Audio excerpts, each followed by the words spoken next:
Desde los estudios de NTC, la red independiente presenta Noticias 1. A mí no me conoces tu bravo, mijo. Aquí está. Esta es la imagen del día. El cirujano Carlos Valdivieso, expresidente del Colegio Médico de Antioquia, que blandió un cuchillo de carnicería frente a una paciente, su esposo y su bebé que estaban en su consultorio para presentar un reclamo en un tono que a él no le gustó. El cirujano trinó en su defensa diciendo que él es perseguido por sus ideas políticas, pues ha liderado la objeción de conciencia contra el aborto. De esta historia hablaremos hoy. Esta noche en Noticias 1, un tercer paramilitar dio su versión sobre el secuestro, asesinato y desaparición de los vecinos del campeón Lucho Herrera. Investigan relación entre civiles del Cauca y unidades militares que allí confrontan a las posguerrillas. Arranca en Cali el juicio contra el concejal que apuntó armas de fuego contra los actores del estallido social en 2021 y que esta semana agredió a un edil. Mañana, Álvaro Uribe testificará para su propia defensa en el juicio contra él por compra de testigos. Y en Top Secret, el guiño de la Casa de Nariño contra la candidatura de Gustavo Bolívar y el doctorado de Claudia López. Por la prensa libre y el derecho que todos ustedes tienen a la verdad, yo soy la Red Independiente. Presenta Noticias 1 con María Fernanda Navia y Gerson Caucha. Buenas noches, bienvenidos. Un tercer paramilitar, Héctor Díaz, alias Camargo, confesó ante un juzgado de Fusagasugá haber estado en la camioneta que secuestró a los vecinos de Lucho Herrera. También hablamos con el hermano de dos de los desaparecidos. En la noche mi hermana llegó y me dijo, se llevaron a Víctor y a José en una camioneta, miembros del DAS. Los hermanos Víctor y José Rodríguez fueron las primeras víctimas de las 4 que fueron subidas el 23 de octubre de 2002 a la camioneta Toyota Hilux por un grupo de hombres que vestían insignias del extinto DAS en la vereda La Guadita, donde además de sus fincas están las de la familia del exciclista Lucho Herrera. Ellos, como era normal, llegaban de su jornada de trabajo, y están frente a la casa con otras personas compartiendo. Mi hermano José está arreglando una cancha de tejo que hay frente a la casa o que había en ese momento. Y después cuando llegan estas personas en la camioneta aquí. Su testimonio coincide con el de Héctor Díaz Gaitán, alias Camargo, jefe de una estructura urbana de las autodefensas campesinas del Casanare, quien admitió en el juzgado penal del circuito de Fusagasugá quien los levantó. Me identifico como integrante del DAS, que supuestamente es para una investigación. Los subo a la camioneta. Eran 3 hombres y los llevo hacia la vereda Tibacuy, adelante del Club El Bosque. A mano izquierda hay una finca. Bajo a las personas y se matan y se entierran en esa finca. Pastor Rodríguez, hermano de Víctor y José, dice que en una vereda se conocen todos los vecinos. Por eso sabe quién es Lucho Herrera. La finca que está cerca de la finca de mi papá es la finca que era de los padres de Lucho Herrera cuando eran pobres. La relación de su familia con Lucho era cercana, pues su hermana estudiaba en el mismo colegio. La llevaba al colegio. O venía hacia la finca y entonces la recogía del colegio. Y entonces las compañeritas de colegio de mi hermana le decían Luchita. Sí, en relación con Lucho. Por eso a Pastor le sorprendió conocer de los testimonios de exparamilitares que vinculan al deportista con la desaparición y crimen de sus hermanos. Esto nos toma por sorpresa el hecho de que pues 3 personas de ellas declaren que Lucho Herrera está involucrado. Entonces, pues lo primero la primera reacción es de incertidumbre de cómo va a ser esto posible. Las familias Rodríguez, Torres y Guerrero continúan a la espera de los resultados de las indagaciones que la Fiscalía está realizando en la zona en busca de la fosa común en la que sus familiares habrían sido enterrados dentro o en los alrededores de la finca de Lucho Herrera. Las imágenes de un grupo de los militares que combaten a las posguerrillas en Cauca patrullando con civiles de la zona generaron una investigación militar a la que también llegaron los audios en que estos le enviaban mensajes al general a cargo. La relación entre militares y grupos armados ilegales en el sur del Cauca quedó en evidencia a través de videos, audios y chats que fueron encontrados en teléfonos celulares de militares del Batallón de Infantería número 7 y grupos armados ilegales en el corregimiento de Ortega en Cajibío. Mi sargento, pasa que ahorita ha llegado harta guerrilla con un hijo de puta y están subiendo el... Esta conversación se dio entre un hombre al que llaman Joselito y el sargento segundo Edwin Giovanni Berrío, comandante de un pelotón en el corregimiento de Ortega. Nosotros estamos aquí al frentecito del hospital, están que nos tiran. Entonces nosotros queremos responder, pero no queremos gastar munición porque necesitamos que ustedes nos apoyen, aunque haga una sección, unos 10 soldados. Yo estoy del Romboy hacia adentro, la casa, porque me hicieron correr los drones ahorita y el tatucazo que me pegaron ahí cerquita.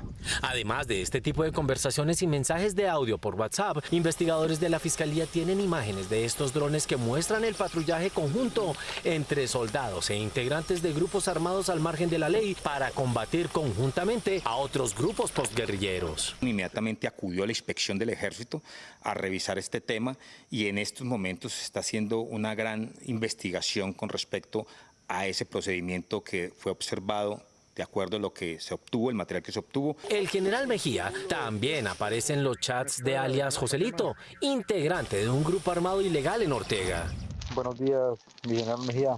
¿Cómo está? ¿Cómo le va? Acá pues llamándole desde Ortega. Usted sabe que yo soy Joselito. El comandante de la tercera división negó conocer personalmente a alias Joselito y argumentó que los chats hacen parte de personas que a menudo le dan información de los grupos armados de la zona. Creo que todos los comandantes que tenemos ese contacto con las comunidades, pues tenemos ese tipo de diálogo con muchas personas. Eso no quiere decir que uno esté en otro tipo de actividades. Simplemente pues uno tiene que atender las preocupaciones de las comunidades. El ministro de Defensa, Pedro Sánchez, le dijo a Noticias 1 que esta información ya está en poder de la Justicia Penal Militar, que también analiza el caso del general. 4 años después de que se conocieran las imágenes del hoy concejal de Cali, Andrés Escobar, apuntando su arma contra los protagonistas del estallido social, él responde en juicio por ello, justo en la semana en la que protagonizó otro evento violento en la ciudad. La Fiscalía General de la Nación radicó un escrito de acusación contra Rafael Andrés Escobar González, reconocido por disparar contra manifestantes durante el paro nacional de 2021 en inmediaciones del CAI de Ciudad Jardín en Cali. ¡Nos están amenazando! ¡Nos están amenazando! De acuerdo con el documento oficial, Escobar, ahora concejal de Cali, está acusado de 3 delitos: usurpación de funciones públicas, empleo o lanzamiento de objetos peligrosos y amenazas agravado, todos cometidos en calidad de autor directo. Múltiples amenazas de manera muy acelerada. Según el expediente, ese día disparó con un arma traumática, similar a un arma de fuego, contra manifestantes, periodistas y personas que transitaban por el lugar. Contra los delincuentes que azotan Cali. Estos actos se enmarcaron en una acción coordinada con otros civiles para, comillas, repeler los disturbios en el sector, asumiendo funciones propias de la Policía Nacional sin tener competencia legal para ello. La acusación advierte que Escobar actuó con pleno conocimiento de que su conducta era ilegal y peligrosa. Comprendía la ilicitud de su conducta y le era exigible comportarse conforme a derecho, y aún así no lo hizo. ¡Mírenlo, mírenlo! Con estos cargos, Andrés Escobar deberá enfrentar un juicio por su presunto rol en el estallido social en Cali. ¡Nos está amenazando! Además de Escobar, hay otros civiles y varios policías involucrados que también fueron acusados. Nuestro laboratorio de video preparó el escenario virtual en el que a partir del miércoles próximo se iniciará el protocolo en el que se determinará quién será el sucesor del Papa Francisco. Aquí en la Capilla Sistina del Palacio Apostólico en la Ciudad del Vaticano, en medio de las obras de Miguel Ángel, dentro de las que se destaca el juicio final y la creación de Adán, a partir del miércoles 7 de mayo, 133 cardenales de diferentes partes del mundo darán inicio del cónclave a la elección de sucesor del Papa Francisco. En este lugar desde 1878, cuando nombraron a León XIII, quien sucedió a Pío IX, se realiza el acto más importante de la Iglesia Católica. Días antes del cónclave, la Capilla Sistina es adecuada cuidadosamente. Toda la sección principal es cubierta con una base de madera que tiene por objetivo cuidar el suelo original para que no haya desniveles. También son adaptadas varias mesas largas donde son ubicados los purpurados para realizar sus votaciones. Previamente se realiza una inspección en todo el espacio para evitar que haya micrófonos y cámaras que busquen espiar a los cardenales, por parte de la Gendarmería Militar de Italia y del Vaticano junto con la Guardia Suiza para garantizar la confidencialidad y seguridad de la elección del nuevo sumo pontífice. En esta sección están instalados 2 hornos o fumatas que están conectados con una chimenea que sale al exterior para evitar que el humo afecte a las paredes y frescos de la capilla, y se ha utilizado un sistema de combustión y filtros para asegurar la calidad del humo y minimizar el daño. Pero aquí están los detalles de lo que ocurre dentro del cónclave. El proceso del cónclave, presidido por los 133 cardenales menores de 80 años, cumple un ritual democrático para la sustitución del Papa. El primer día hacer una sola votación y a partir del día 2, 4 votaciones, 2 en la mañana, 2 en la tarde. Cuando llevan 33 o 34 votaciones, según la norma, se debe someter a votación únicamente los 2 cardenales que hayan obtenido el mayor número de votos sin que ellos voten, para de ahí sacar al Papa. Los 133 cardenales son papables. Los favoritismos no se están dando en el Vaticano. Las ternas o los candidatos, que en este caso son entre 8 y 12, son elaboradas por los medios de comunicación. Es decir, son los candidatos mediáticos, pero no quiere decir que estos cardenales mediáticos son los mismos que son opcionados a entrar en el cónclave. Previo a esto, los cardenales realizaron la 9ª congregación general con miras al cónclave, que iniciará el 7 de mayo, donde votarán y elegirán al nuevo Papa. Todos los días se hace esa reunión en las cuales se exponen la situación actual de la Iglesia. Temas como el aborto y la comunidad LGBTIQ+ también han hecho parte de la agenda de los purpurados. El próximo Papa que llegue a la Iglesia, caracterizado como un pastor, debe tener la impronta de seguir humanizando el Evangelio. Las posiciones de los candidatos sobre la pederastia serán también clave en esta elección. Y en las 5.500 diócesis del mundo se crearon las oficinas del buen trato con esa denominación, pero que corresponde al lugar donde se presentan las denuncias en contra de sacerdotes religiosos u obispos que tengan poder sobre ellos. Mañana lunes se le tomará juramento a todo el personal que trabajará dentro del cónclave, desde los conductores de los buses que llevan a los cardenales hasta el sacerdote asistente del decano del colegio cardenalicio. Aunque la Asociación Nacional de Industriales criticó la consulta popular, está organizando una estrategia de confrontación a la crisis de la salud que incluye un referendo ciudadano. El sistema de salud colombiano no lo ha querido ningún gobierno, y este tampoco fue la excepción. Con esta estrategia de comunicación aún en preparación liderada por la ANDI, el gremio reunió a sectores entre pacientes, sociedades científicas, políticos y académicos para lo que denominan ejercer presión social ante la crisis que enfrenta el sistema de salud. Y aunque los gremios y opositores criticaron el costo de la consulta popular liderada por el gobierno, en esta estrategia se contempla un referendo ciudadano. Que nunca habíamos visto a la ANDI tan activa en el espacio sobre el goce efectivo del derecho a la salud, ya que en el pasado, pues, frente a muchos de los reclamos que pacientes de alto costo había hecho, nunca habíamos tenido eco. Según la estrategia, en las narrativas que se usarán, es clave conectar con las emociones y vivencias de las personas para generar mayor impacto. Mira el daño tan grande que están ocasionando. La EPS está muy mala, está enferma por eso. El vocero de pacientes de alto costo, Néstor Álvarez, quien al igual que otros gremios no participó de esta convocatoria, asegura que la estrategia no plantea una solución a la crisis. Uno no ve claro en la estrategia es un poco hacia qué lado se dirige para ese goce, facilitar el goce efectivo del derecho a la salud, y frente a un tema muy crítico que es la suficiencia de UPC 2025. Por su parte, la representante a la Cámara, Jennifer Pedraza, aclaró que no se trata de un financiamiento de la ANDI, sino de una causa común. Si hay voces que en el pasado no han contribuido, pues es muy importante que empiecen a hacerlo. Para nada se trata exclusivamente de la ANDI, financiada, por ejemplo, a mí nadie me ha dado un peso y no quiero que nadie me dé un peso. Esta estrategia también contempla incluir la problemática de la salud en los debates electorales, así como enfatizar que se trata de una crisis humanitaria. En campaña todos van a prometer todo, pero la realidad nos ha demostrado cada 4 años que siempre la cenicienta es el sistema de salud. Quienes no hacen parte de la estrategia aseguran que esta es motivada por la polarización, pues no prioriza soluciones para los usuarios del sistema, sino que busca un ruido mediático con el fin de llegar a instancias internacionales como la Comisión Interamericana. Mañana a las 8:30 de la mañana habrá una audiencia histórica en el juicio por compra de testigos contra el expresidente y exsenador Álvaro Uribe. Él mismo testificará para su propia defensa, pues la Fiscalía ya concluyó con su presentación de testigos. Proceda, doctor Diego, que usted hace las cosas bien hechas. Después de 32 sesiones, la Fiscalía finalizó sus testimonios en el juicio en contra del expresidente Álvaro Uribe, con los que busca demostrar que sea responsable de los delitos de manipulación de testigos y soborno. El presidente me dice, doctor Diego, usted tiene mi autorización. Hagamos un poder y hagamos lo que esto es totalmente transparente. Yo tengo derecho a defenderme.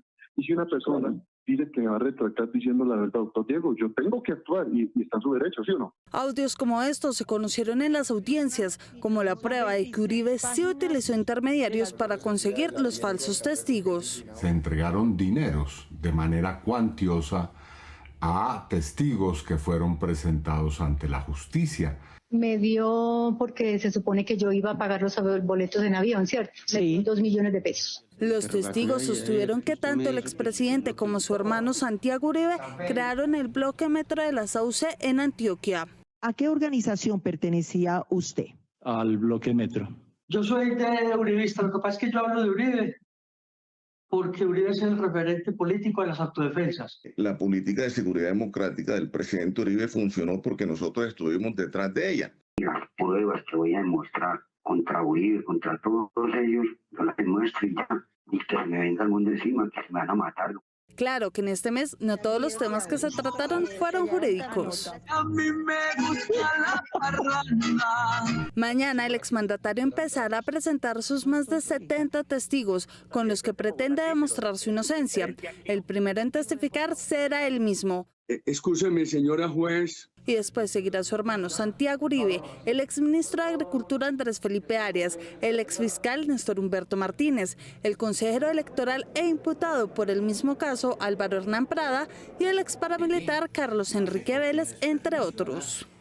Si el Consejo de Estado les da la razón a los demandantes del caso que estudia contra 28 congresistas del Pacto Histórico, dejaría la bancada y los proyectos de reforma sin defensores en el Congreso. Ellos sostienen que más que jurídica es una persecución política.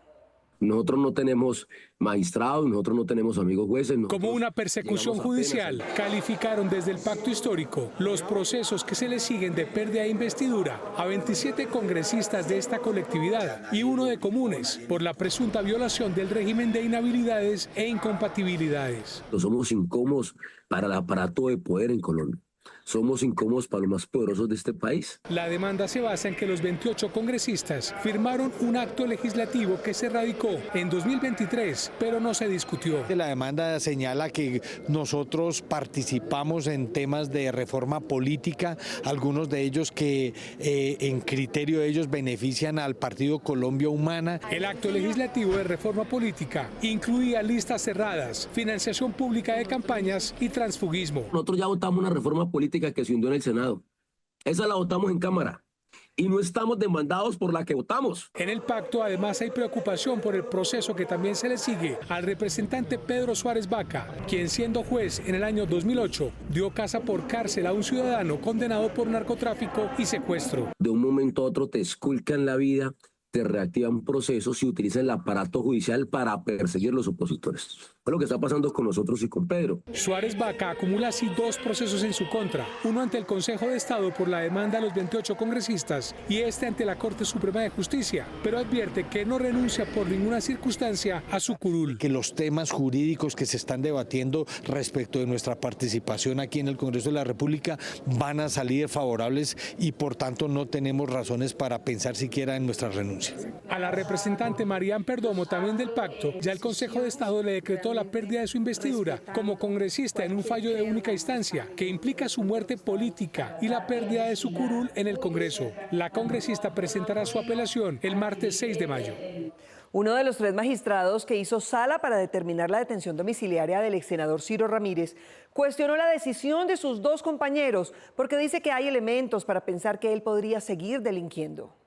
¡Divino! Uno de los 3 magistrados que hizo parte de la Sala Especial de la Primera Instancia de la Corte Suprema de Justicia cuestionó que se le otorgara la libertad al ex senador del Centro Democrático Ciro Ramírez, imputado por hechos de corrupción durante el gobierno Duque. Ya que en mi sentir, desde el momento de resolver la situación jurídica y ahora en el juicio, estaba y se encuentra acreditado que el imputado constituye un peligro para la seguridad de la sociedad y de la víctima. Según el magistrado Ariel Torres, dejar en libertad al ex senador uribista es un atentado contra la moralidad pública, teniendo en cuenta que fue imputado por concierto para delinquir, cohecho e indebida celebración de contratos. No digan mentiras, no digan mentiras. En atención a la estructura jerárquica de la organización y a la manera vertical en la que las decisiones presuntamente eran tomadas por el procesado como líder de la misma, es razonable inferir que este puede tener control e interés en que se sigan adelantando acciones delictivas de diversa índole. Agregó que apartándose de la decisión mayoritaria, Ciro Ramírez puede ser más peligroso en libertad que en la picota de Bogotá.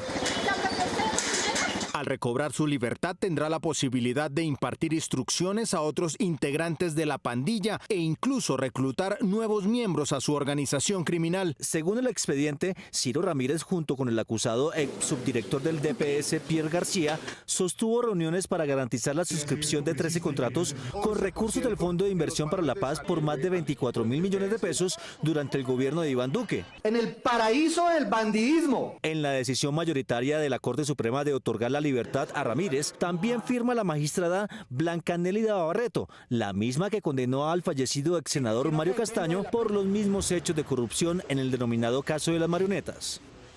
El mando militar a cargo del Chocó dice que el ELN está fanfarroneando con sus comunicados y que el paro armado de su amenaza en el río Baudó tiene por objeto sacar la producción de cocaína que no pudieron por el río San Juan.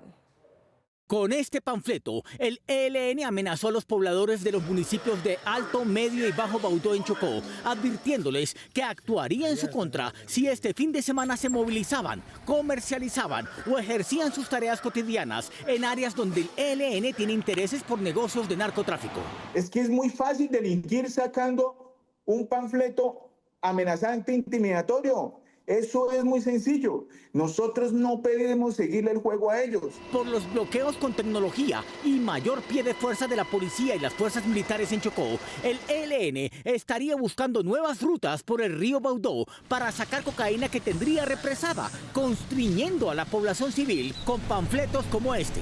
Ese papel, que es un papel nada más, es un papel del ELN ilegal porque ellos no tienen ninguna autoridad, ninguna voz para salir a decir o decretar o manifestar absolutamente nada. No lo tienen. El comandante encargado de las unidades del ejército en Chocó insiste en que la población no debe dejarse intimidar ni por el ELN ni por la organización criminal Clan del Golfo, que también ha enfrentado dificultades para transportar cocaína en esa región. Toda la subregión del Baudó, lo único que se ve en estos momentos es la fuerza pública, desde el sur, en el Bajo Baudó, que viene la Armada Nacional. En el Medio San Juan, allá está el Ejército Nacional con Policía Nacional articulando. Inteligencia Militar sigue los pasos de los máximos jefes del ELN y el Clan del Golfo en Chocó. La compañía de Néstor Tulio Durán Delgado ELN, que es un cabecilla principal, alias Rafael, del Clan del Golfo, alias Piernas Limpias. Todos estamos con un solo fin, y es poder, en última manera, neutralizar a esas personas que son las encargadas de emplear el narcotráfico como medio para emplear las armas en contra de la población civil. En la subregión del Baudó, las fuerzas militares también identificaron explotaciones ilegales de oro que el ELN ocultaba en la selva.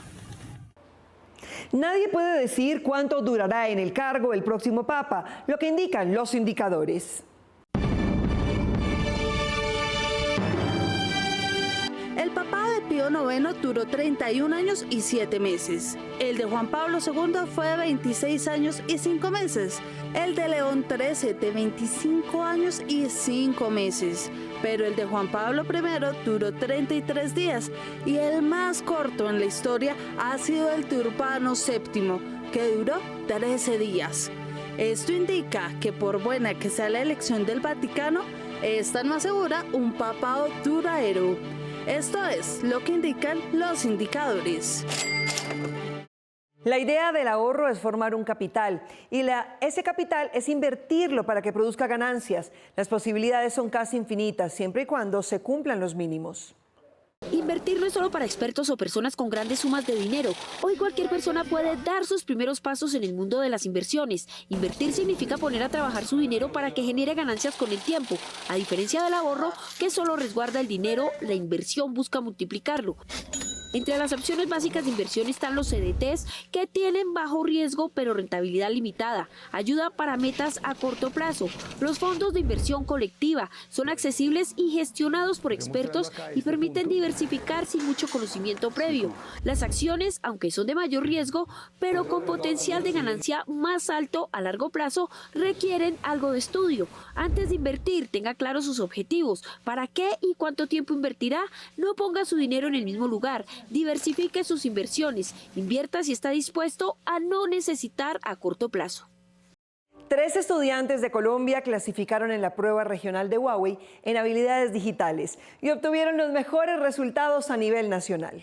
3 estudiantes de la Universidad Nacional participaron en la final regional de la competencia de tecnologías de la información de Huawei. Los jóvenes obtuvieron los mejores resultados en las pruebas nacionales y se enfrentaron a estudiantes de Brasil, México y Ecuador. Este ICT Competition de Huawei es una oportunidad para que la gente empiece a casi que a estrellarse o a conocer lo que es el mundo de la industria, las empresas con sus retos. Los estudiantes participaron en la categoría enfocada en redes de telecomunicación, diseño, infraestructura y protocolos de conectividad, en la que realizaron una prueba teórica y una práctica. Le envían un archivo con un PDF, con una actividad como propuesta, como una infraestructura de una red específica montada para un escenario, entonces uno tiene que armarlo desde el piso. Entonces es una experiencia muy enriquecedora a nivel intelectual, puesto que nos podemos poner en práctica todo lo que hemos aprendido. Este año participaron 170.000 estudiantes de 80 países en la competencia. La final global será en la casa matriz de Huawei en Shenzhen, China. Solo de manera parcial han sido restablecidos los servidores de computadores centrales de Corantioquia, que desde el 21 de abril presenta problemas y tiene ahora mismo a su directora en un evento de la UCED en París.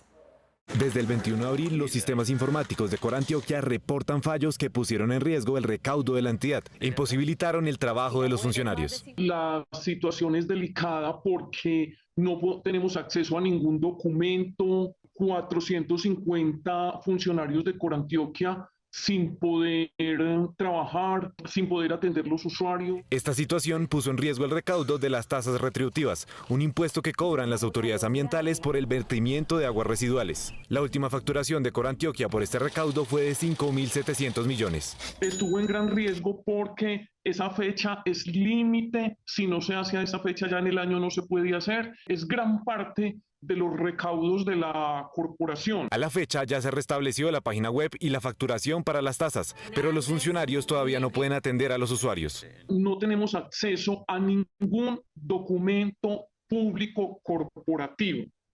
Entonces no podemos contestar los derechos de petición, no podemos adelantar los trámites de los usuarios. No tenemos acceso absolutamente a nada. Liliana Taborda, directora de Corantioquia, viajó fuera del país el viernes a un evento de la OCDE en París que se realizará entre el 5 y el 7 de mayo.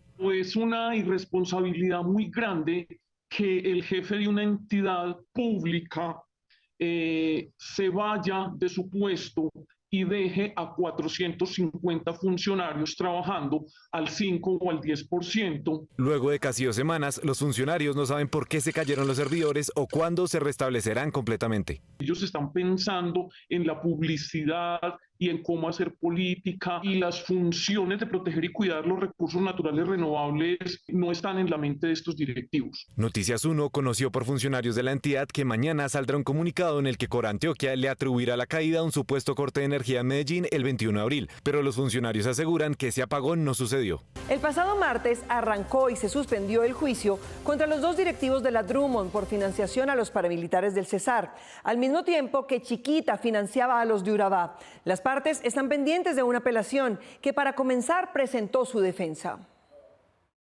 Este 29 de abril iniciaron las audiencias preparatorias del juicio a José Miguel Linares y Augusto Jiménez, presidente y expresidente de Drummond, por la financiación a la SAUCE entre 1996 a 2001. Aunque estas son definidas como audiencias públicas, la juez 11 penal del Circuito Especializado de Bogotá no permitió el ingreso a los medios de comunicación, sin sustentar ninguna reserva. Noticias 1 conoció que en estas la defensa de los directivos pidió la nulidad del proceso, alegando que la jueza especializada no es la competente, argumento que ya les habían descartado cuando el tribunal les negó el traslado del proceso a Valledupar. Otro de sus argumentos para pedir la nulidad es que no se realizó una investigación integral, con lo que pusieron en entredicho la labor de su antiguo abogado, el exprocurador Jaime Bernal Cuellar. Muy amable. Su abogado Juan Carlos Prías, quien también defiende a los empresarios bananeros involucrados en el caso Chiquita Brands, señaló que también se debe anular el proceso al no estar de acuerdo con que se haya declarado de lesa humanidad. Y según la defensa, existe una motivación anfibológica, es decir, que el escrito de acusación de la Fiscalía fue confuso. El ente acusador mantuvo su posición de por qué son responsables del delito de concierto para delinquir agravado. El juzgado negó la solicitud de nulidad, sin embargo la defensa apeló y el despacho suspendió las diligencias hasta que el Tribunal Superior de Bogotá se pronuncie. A partir de los 50 años en los humanos comienza un ciclo de pérdida de masa muscular. Por eso es necesario tenerla antes y hacer ejercicio para no perderla después, no necesariamente con las pesas. El entrenamiento de fuerza mejora el metabolismo, reduce la grasa corporal y previene enfermedades crónicas como la diabetes. Para fortalecer los músculos no es necesario entrenar con pesas. Existen otras alternativas para ganar musculatura. Hay muchas prácticas que se nos pueden llevar, entonces ponemos planchas, flexiones, squats, sentadillas, la variación de las planchas, el lunge, zancadas laterales. En los ejercicios de calistenia se aplica el propio peso para trabajar diferentes músculos de la espalda, los brazos y el abdomen. Cada vez que hago un movimiento donde el músculo se contrae para soportar una carga, estoy generando fortalecimiento. Entonces nuestro propio peso es el adecuado para poder y lograr ese fortalecimiento muscular. Además de la flexibilidad, en el yoga también se pone en práctica la fuerza. Es unas personas perfecto que hagan yoga si te gusta más la conexión mente-cuerpo, ese trabajo de movilidad, de flexibilidad. El yoga es una muy buena práctica, al igual que el pilates. Un estudio realizado por la Universidad Santo Tomás con 27 adultos mayores concluyó que practicar ejercicios de fuerza 3 veces por semana mejora el ritmo cardíaco y la flexibilidad. Las redes se pusieron al rojo vivo con el video del reclamo de una paciente al expresidente del Colegio Médico de Antioquia, que este respondió blandiendo frente a ella, su esposo y su bebé un cuchillo de carnicero. Llegó el momento de Top Secret, la vida secreta de los famosos.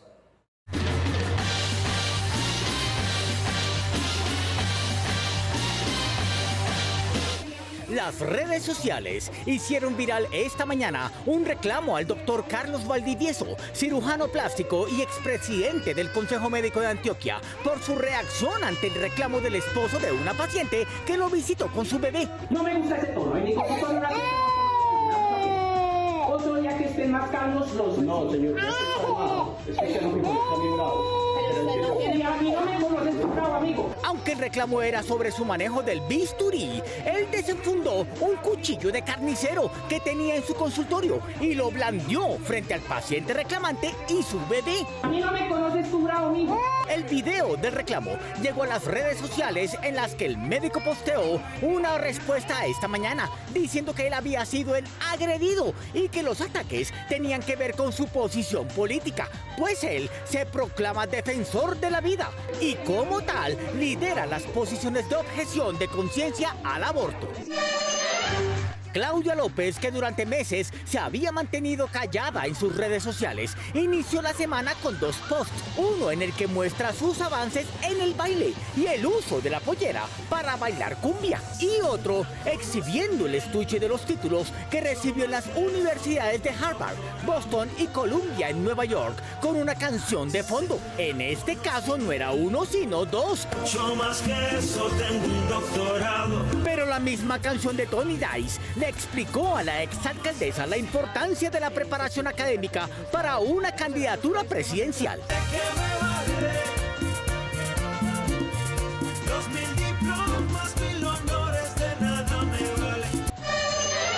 tanto amamos a usted, presidente, y yo a usted lo amo. Aunque las encuestas preelectorales muestran como favorito a Gustavo Bolívar, su candidatura depende de que el presidente Petro le acepte la renuncia antes del próximo 30 de mayo, pues a partir de esa fecha quedaría inhabilitado por tener un cargo público un año antes de su posible elección.